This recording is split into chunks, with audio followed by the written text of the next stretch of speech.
Welcome back to CM's Garage. We're back in the garage with the 1968 Beetle Herbie conversion once again. Today we are going to delete on these late model 4-lug drums. If you watched my previous video, you'll know that I had these 5-wide adapters on 4-lug drums. It was okay, but I really didn't care for the setup. So I started doing the research on how to actually put 5-wide drums on this car, and it's way easier than I thought. You don't need to change your backing plates, get smaller brake shoes, none of that. The only thing you need to do is make sure you buy the 66 or 67 early model drums for the front, 66, 67. The rear is just the early drums. I think it's like 58 to 67. And there's an adapter kit that I got from Heritage Parts out of Britain and ordered that. It's just a couple spacers to kind of bring the drum out a bit. And it doesn't really change the stance much at all. Not like these do. So the front is back to a more narrower stance, but I'll go ahead and show you that. We're gonna get rid of these and put the 5 wides on there. Stay tuned.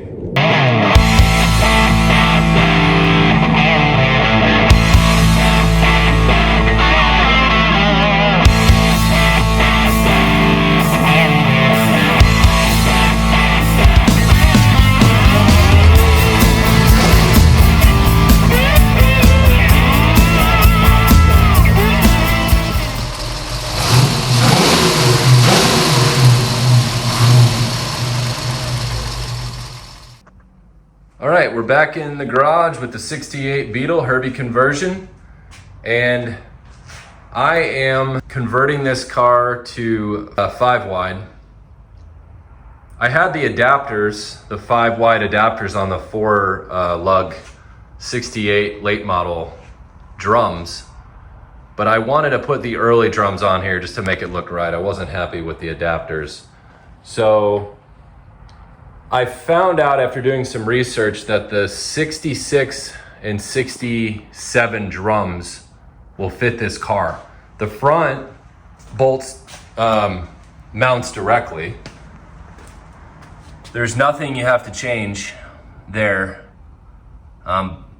It's as easy as just pulling the old drum off and putting the new one on. If I'd have known that, I probably wouldn't have ever messed with the adapters.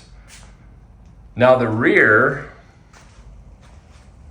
I'll get to in a second, but you can see I went ahead and painted the drums white. I think that looks super cool. In some of the movies, there's some scenes where he's got white drums.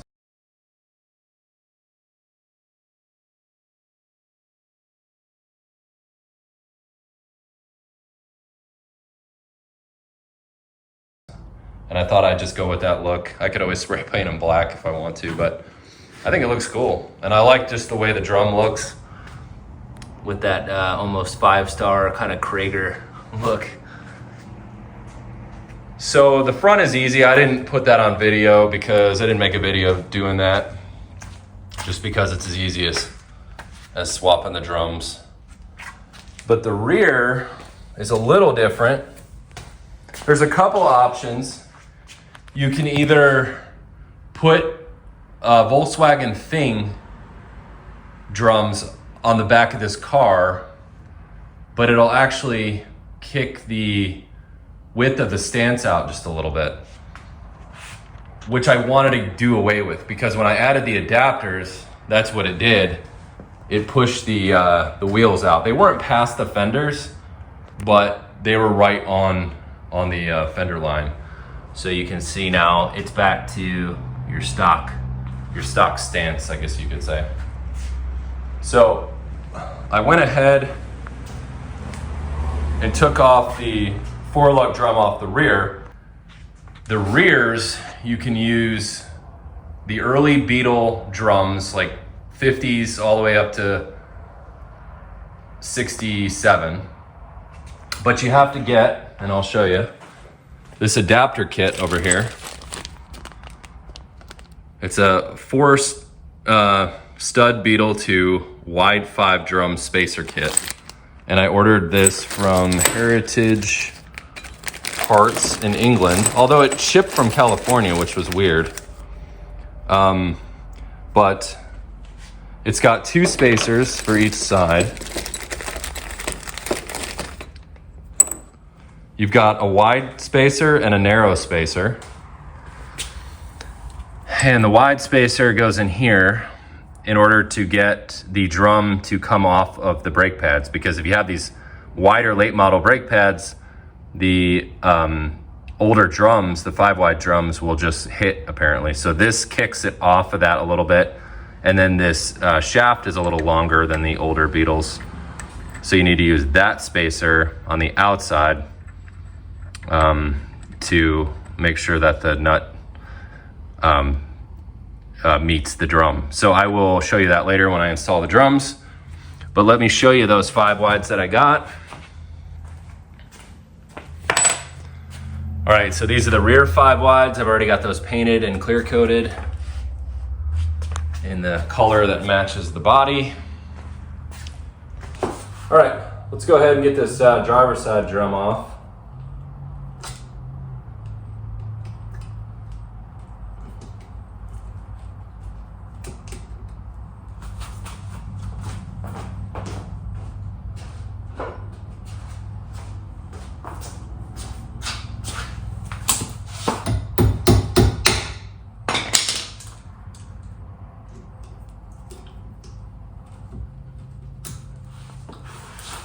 Got the pin out. Now from what it looks like, this is left hand loosen, right hand tight. The impact on here.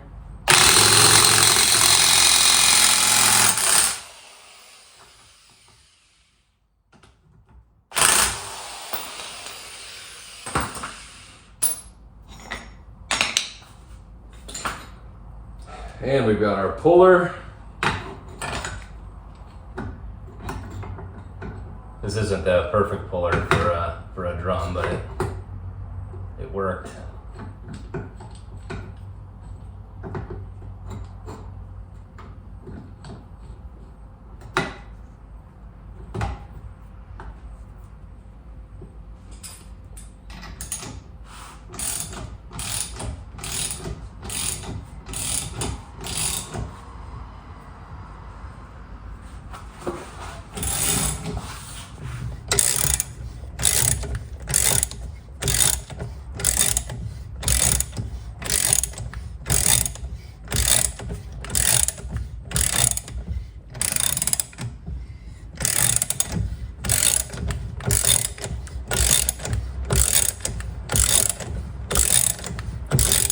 From the looks of the passenger side, I don't think these have ever been off.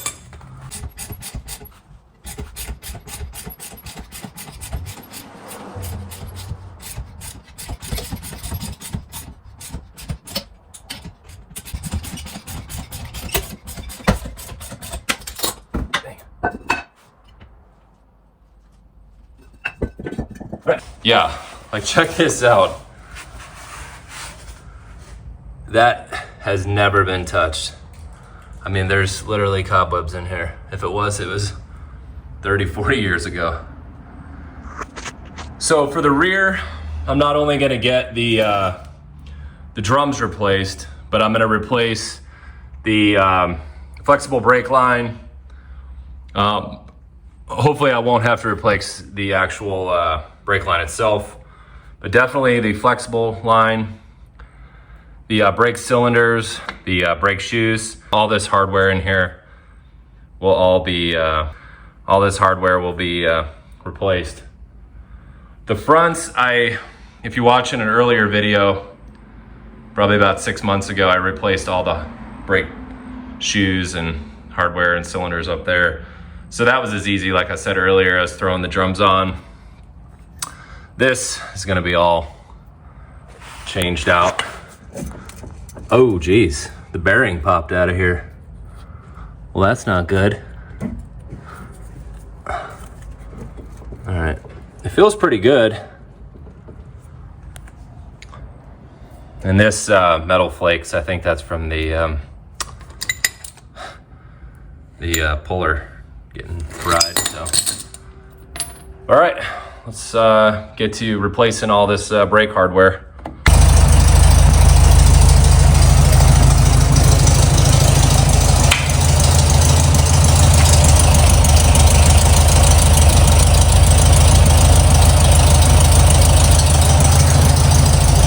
Okay, we have the brakes hardware completely installed on both sides. I've got a new hard brake line, soft brake line back there. This is just lithium grease on all the contact points. And here is your spacer that pushes the 5-wide drum out. Without that spacer, the drum comes to about here and the bolt doesn't meet the drum. So that spacer just kicks it out just enough. And then this is just a spacer that goes on the outside. So I'll show you how that works here. All right, we're gonna get this drum on here. I've got my inside spacer. We'll just put a little grease on that.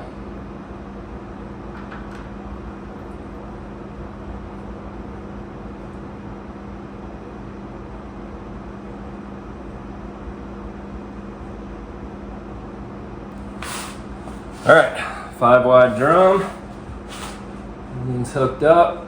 Let's see here.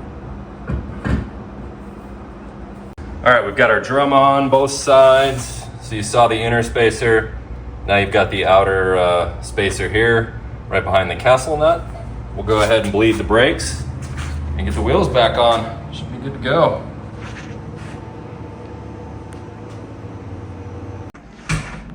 All right, so you can see it's put the wheels back to a more stock stance. With the 5-wide adapters I had on there, they weren't sticking out, but they definitely were kind of close to the edge of the fender. It looked okay, but I like this stock appearance. And the back too. And move the back end just a bit, just to get a reference of where the tires are sitting with the 5-wide drums.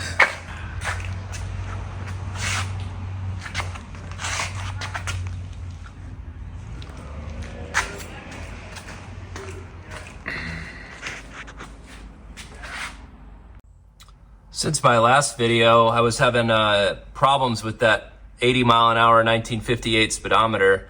It was just making a terrible noise over 40 miles an hour. So I found this really nice 62 that I just had to clean up a bit on the eBays, and I got that in here and it is working flawless. So I'm real happy with that. Picked it up pretty cheap. And I also was able to wire up illumination for the gas gauge here. The older speedometer and the late model speedometer actually used 2 bulbs for the illumination, and I'll show you the difference here. We got some speedometers up on the bench here. This is the original speedometer from the car. This is a 68 and newer speedometer, and it has the gas gauge built in. And if we flip it around, you can see you've got some electronics for the gas gauge itself. You've got your standard 3 bulbs down here, turn signal, generator power, and your oil pressure light. And then you've got some bulb options here. You've got the 2 illumination bulbs for your backlighting up top here. And then we've got our brights, and there's a light on this one because it's an auto stick for the auto stick transmission over temp. So that's your options there. There's some spots that are blanked out for more bulb options. I guess you could have like maybe a reverse indicator, stuff like that. The 58 speedometer that I had in the car, I actually built from 2 early speedometers. This is a 56 speedometer. So this is the 58, this is a 56, and I took the parts from the 2 and made them into one good one. which didn't really work out because this one was making all kinds of racket now, and over 40 miles an hour, like I said before. But if you look at the back of these, you've got your 3 bulbs here, standard signal, oil pressure generator, and however you got your brights up here, but you've got 2 backlighting illumination spots. One on that side and one on this side. So the car with the 68 speedometer was wired with 2 backlighting illumination bulbs. All right, so now we're back at the car here. This is the 1962. You can see it's dated January of 62. You'll notice that it's got your standard blinker, oil pressure, and generator light at the bottom, but it's only got 1 illumination bulb for your backlighting. So that worked out perfectly because I was able to take that second bulb and run it now to my my gas gauge. So the mechanical gas gauge. So that actually worked out perfectly. So that is the new speedometer right there. All right, well, thanks for coming back to the garage. We conclude another video here with the 1968 Beetle Herbie conversion. We got these 4-lug drums off. We got the 5 wides on here. Thanks for watching. I hope you enjoyed. Come back to the next one.